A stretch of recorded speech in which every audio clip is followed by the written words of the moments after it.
তো ভিউয়ার্স, তোমরা থাম্বনেল থেকে বুঝতে পেরেছো আজকে আমরা কোন বিষয়ে কথা বলবো। তো আজকে বলবো আমরা একটা 12 ভোল্ট ব্যাটারি অটোকাট সার্কিটের বিষয়। তো 12 ভোল্ট অটোকাট সার্কিটের বিষয়ে যে কথাটি বলবো, এই সার্কিটটি তোমরা স্ক্রিনে দেখতে পাচ্ছ। এই সার্কিটটি কিন্তু আমরা 30 এম্পিয়ার, 8 এম্পিয়ার, 9 এম্পিয়ার ইউপিএসের ভিতর যে ব্যাটারিগুলো থাকে, এই ব্যাটারিগুলো চার্জিং করার জন্যই কিন্তু এই সার্কিটগুলো তৈরি করা হয়েছে। এখন এই একই সার্কিটটি আমরা কিভাবে 120 এম্পিয়ার, 95 এম্পিয়ার, 200 এম্পিয়ার ব্যাটারিগুলো চার্জ করতে পারি, আজকে কিন্তু আমরা সেটাই দেখবো এই ভিডিওর মাধ্যমে। এবং কিভাবে আমাদের এই সার্কিটটিতে কিছুটা মডিফাই করলেই আমাদের সার্কিটটি কিন্তু 100 এম্পিয়ার, 200 এম্পিয়ার, 20 এম্পিয়ার গুলো চার্জ করতে পারবে। তো এই ভিডিওটা দেখার জন্য অবশ্যই চ্যানেলটিকে সাবস্ক্রাইব করে পাশে থাকবেন, এবং ভিডিওটি ভালো লাগলে অবশ্যই লাইক করবেন, আর কমেন্ট বক্সে অবশ্যই মতামতগুলো লিখে জানিয়ে দেবেন। তো অনেক ভাইয়েরা কমেন্ট করে জানিয়েছেন যে ভাইয়া কী মোটিফাই যে ভিডিওটি, এই ভিডিওটি দেন। তো আমি আগের একটি ভিডিও দেখাইছিলাম যে কিভাবে আমরা একটা চার্জার তৈরি করতে পারি। আর এই সার্কিটটি আসলে খুবই একটি দুর্দান্ত সার্কিট। কারণ এই সার্কিটটিতে আমরা যখন ব্যাটারিগুলো ফুল চার্জ হয়ে যাওয়ার পরে কিন্তু আমাদের ডিসি লাইনটা কাট হয় না। ঠিক আছে, আমাদের ডিসি লাইনটা কাট হয় না, আমাদের এসি লাইনটা কাট হয়ে যায়। এসি লাইনটা কাট হলে কি হয়, আমাদের যে ট্রান্সফর্মার মানে যে অ্যাডাপ্টারটি, এই অ্যাডাপ্টারটিতে কোনো প্রকার লাইন আসে না। যে আমাদের 220 ভোল্ট যে ডাইরেক্ট লাইনটি বলি আমরা এসি লাইন, এই এসি লাইনটাই কিন্তু বন্ধ হয়ে যায়। সুইচিং, ঠিক আছে, এই রিলের মাধ্যমে আসলে সুইচিং করা হয়েছে। তো এটা তোমরা নির্দিষ্ট টাইম মতন সেট করতে পারবে যে আমার ব্যাটারিতে কত ভোল্ট উঠলে অটোমেটিক চার্জিং করা বন্ধ হয়ে যাবে। ঠিক আছে, এরকম তোমরা করে নিতে পারবে। তো সেগুলো আমি অন্য একটি ভিডিওতে দেখিয়েছি, এই ভিডিওতে দেখাবো আমরা শুধু কীভাবে মডিফাই করে আমরা এখানে 200 এম্পিয়ার, 120 এম্পিয়ার, 95 এম্পিয়ার ব্যাটারিগুলো চার্জ করতে পারি। তো আমি শুধু সেটাই দেখাবো তোমাদের এখানে। তো অবশ্যই এই সার্কিটটির বিষয়ে যদি কোনো মতামত থাকে তো কমেন্ট বক্সে লিখে জানাবেন, এবং এর আগের যে ভিডিওগুলো দেখেননি এখনও, সে ভিডিওগুলো ডিসক্রিপশন বক্সে লিঙ্ক আছে, এবং আই বাটনও ক্লিক করে তোমরা দেখে আসতে পারো। ঠিক আছে, তো চলুন আমরা দেখে আসি সার্কিটটির ডায়াগ্রাম কীভাবে করতে হবে এবং কি কি মডিফাই করতে হবে, তাহলে আমাদের 220 এম্পিয়ার ব্যাটারিগুলো চার্জ করতে পারবে।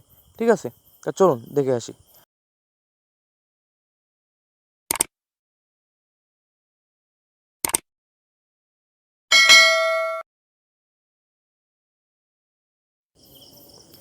তো ভিউয়ার্স, আমাদের একটি 12 ভোল্ট চার্জার বানাতে হলে কি কি প্রয়োজন হবে। তো এখানে একটা 12 ভোল্ট অ্যাডাপ্টার দরকার হবে, এটি ডায়োড দরকার হবে, এবং আমাদের যে অটোকাট রিলে সার্কিটটি, এই সার্কিটটির দরকার হবে, এবং একটি ক্যাপাসিটার দরকার হবে। 12 ভোল্ট একটি ক্যাপাসিটার দরকার হবে। এবং আপনারা যে ব্যাটারিটি চার্জিং করবেন সেই ব্যাটারিটি কত এম্পিয়ার, ধরুন আমি এখানে ব্যাটারি নিয়েছি 120 এম্পিয়ার, তাহলে তোমাকে অ্যাডাপ্টারটি চয়েস করতে হবে, যেমন 8 এম্পিয়ার, 5 এম্পিয়ার, কিংবা 7 এম্পিয়ার। 10 এম্পিয়ার হলেও হবে, 9 এম্পিয়ার হলেও হবে, যত এম্পিয়ার বেশি হবে তত দ্রুত চার্জ করতে পারবে। ঠিক আছে, তো এখানে কানেকশনগুলো তোমরা দেখতে পাচ্ছ কীভাবে এখানে আমি কানেকশনগুলো করছি। ভিডিওটি কেউ টেনে দেখবে না, টেনে দেখলে বুঝতে পারবে না। ভিডিওটি সম্পূর্ণ দেখবেন, দেখে আশা করি তোমরা এটা বুঝতে পারবে, বুঝে তোমরা করলে 100% কাজ করবে। তো এখানে আমি এসি লাইনটি কানেকশন করে নিলাম। এখন আমাদের ডায়োডের যে অ্যাডাপ্টারের 12 ভোল্ট দুইটি কানেক্ট হবে, সেই দুইটি এখন আমি কানেক্ট করে নিলাম। এখন এই দুইটি কানেক্ট করার পরে আমাদের ক্যাপাসিটারের যে ডায়োডের যে প্লাস মাইনাসটি, তার সাথে আমাদের ক্যাপাসিটারটি সংযোগ করতে হবে। এখন ক্যাপাসিটারটি সংযোগ করার পর এখন আমাদের যেহেতু এখানে আমরা 10 এম্পিয়ারের, ধরুন 10 এম্পিয়ারের একটি অ্যাডাপ্টার নিয়েছি, যে 10 এম্পিয়ারের অ্যাডাপ্টারগুলো আপনাদের যারা না থেকে থাকে তো অবশ্যই 7 এম্পিয়ার কিংবা 8 এম্পিয়ার এরকম অ্যাডাপ্টারগুলো নেওয়ার চেষ্টা করবে। তো এখানে দেখতে পাচ্ছ আমাদের কিন্তু যে অটোকাট রিলে সার্কিটটি, এই অটোকাট রিলে সার্কিটটির এখানে কিন্তু 3টি পয়েন্ট আছে মাঝামাঝি। এই 3টি পয়েন্ট কিন্তু আমি এখানে বাদ রেখেছি। এই 3টি পয়েন্ট আমরা কখন লাগবে, যখন আমরা 30 এম্পিয়ার ব্যাটারিগুলো চার্জ করতে যাব, 8 এম্পিয়ার ব্যাটারিগুলো চার্জ করতে যাব, তখন আমাদের ওই 3টি কানেক্টর লাগবে। ঠিক আছে, এভাবেও তোমরা করতে পারবে। এই যেভাবে এখানে আমি ডায়াগ্রামটি দেখিয়েছি, এই ডায়াগ্রাম অনুযায়ী তোমরা এখানে 8 এম্পিয়ার ব্যাটারিগুলো চার্জ করতে পারবে, এবং 7 এম্পিয়ারও ব্যাটারিগুলো চার্জ করতে পারবে। এখানে এভরিথিং সবগুলোই চার্জ করতে পারবে, ঠিক আছে, কোনো প্রকার সমস্যা হবে না। তবে এখানে যেহেতু আমাদের অ্যাডাপ্টারটির এম্পিয়ারগুলো বেশি, তো এই জন্য ট্রান্সফরমারের যখন এম্পিয়ার বেশি হবে তখন কিন্তু আমাদের যেহেতু ব্যাটারিটি 7 এম্পিয়ার ধরুন, তো ব্যাটারিটি যখন 7 এম্পিয়ার হবে তখন কিন্তু খুবই দ্রুত চার্জ হবে। দ্রুত চার্জ হওয়ার কারণে আমাদের ব্যাটারিটি খুবই শীঘ্রই নষ্ট হয়ে যেতে পারে।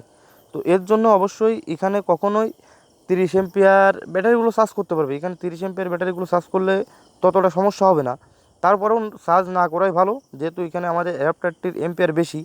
তো তাতে করে তোমরা কি করবে, এখানে তোমরা 100 এম্পিয়ার, 95 এম্পিয়ার, 120 এম্পিয়ার এরকম ব্যাটারিগুলো চার্জ করার চেষ্টা করবে, যেহেতু আমাদের এখানে ট্রান্সফরমারটির কিন্তু এম্পিয়ারটি অনেক বেশি। তো অনেক বেশি হওয়ার কারণে যখন আমরা কম এম্পিয়ারের ব্যাটারিগুলো চার্জ করব তখন কিন্তু অনেক ফাস্ট চার্জিং হবে। তো এই ফাস্ট চার্জিং হওয়ার পরে আমাদের ব্যাটারিটি ডেড হয়ে যেতে পারে।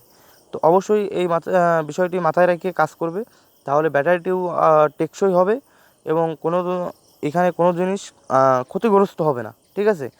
তো এটাই হচ্ছে না চার্জারের একটি ডায়াগ্রাম। এইভাবে তোমরা এখানে 120 এম্পিয়ার ব্যাটারি, 200 এম্পিয়ার ব্যাটারিগুলো চার্জ করতে পারবে, কোনো প্রকার সমস্যা হবে না। এম্পিয়ার কম হলে চার্জটা একটু স্লো ওঠে, আর যখন এম্পিয়ারটি বেশি হয়ে যায় তখন চার্জটা একটু ফাস্ট ওঠে। তো সবসময় মিডিয়াম রাখার চেষ্টা করবে, কারণ মেলা অতিরিক্ত কোনো জিনিস ভালো না, ঠিক আছে। তো অতিরিক্ত দিলে তোমাদের ব্যাটারিটি খুব শীঘ্রই নষ্ট হয়ে যাবে, এটা মাথায় রাখতে হবে সব সময়। আর যখন তোমরা 200 এম্পিয়ার ব্যাটারিগুলো চার্জ করবে তখন একটু স্লো চার্জ করবে, যেহেতু এখানে আমাদের যখন 100 এম্পিয়ারের ব্যাটারিগুলো চার্জ করার জন্য একটি অ্যাডাপ্টার চয়েস করব, তখন কিন্তু এম্পিয়ারটি আমার একটা আয়ত্তর ভিতর থাকবে। যে আমি এখানে যেহেতু ধরুন একটি ট্রান্সফর্মার চয়েস করেছি 8 এম্পিয়ার, তো 8 এম্পিয়ার যখন আমি চয়েস করেছি তখন আমার একটি ব্যাটারি আছে ধরুন 100 এম্পিয়ার। তো এটা আমার পারফেক্ট, 100 এম্পিয়ার 8 এম্পিয়ার চার্জ করার জন্য পারফেক্ট। এখন ওখানে যদি আমি 200 এম্পিয়ার দিই তাহলে চার্জটা একটু স্লো হবে, এটাই স্বাভাবিক। কিন্তু যখন আমি এখানে 30 এম্পিয়ার দিব তখন কিন্তু চার্জটা খুবই তাড়াতাড়ি হবে, ফাস্ট হবে। তো এর কারণে ব্যাটারিটি নষ্ট হয়ে যেতে পারে। তো এরকম কাজগুলো কখনোই করবেন না। তো কানেকশনগুলো তোমরা দেখতে পেলে, তো অবশ্যই ভিডিওটি ভালো লাগলে লাইক করবেন, চ্যানেলটিকে সাবস্ক্রাইব করে পাশে থাকবেন। তো এর পরবর্তী ভিডিওতে আমি দেখাবো কীভাবে তোমরা 30 এম্পিয়ার ব্যাটারিগুলো চার্জ করতে পারবে এবং 8 এম্পিয়ার 7 এম্পিয়ার যে ব্যাটারিগুলো পাওয়া যায় ইউপিএসের ভিতরে, তো ওই ব্যাটারিগুলো কীভাবে চার্জ করবে এর পরবর্তী ভিডিওতে আমি দেখিয়ে দেবো। তো অবশ্যই ভিডিওটি ভালো লাগলে অবশ্যই লাইক করবেন, চ্যানেলটিকে সাবস্ক্রাইব করে পাশে থাকবেন।